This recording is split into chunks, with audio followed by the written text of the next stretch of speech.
So temporary natin ikabit guys para maikot natin. So yung black capacitor, tapos yung blue sa supply neutral. Okay, neutral.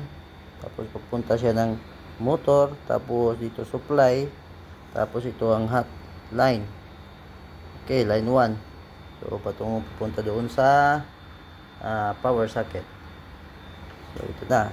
So i-try natin patakbuhin. Patakbuhin natin. Para mag-testing. Diyan lang. Yan.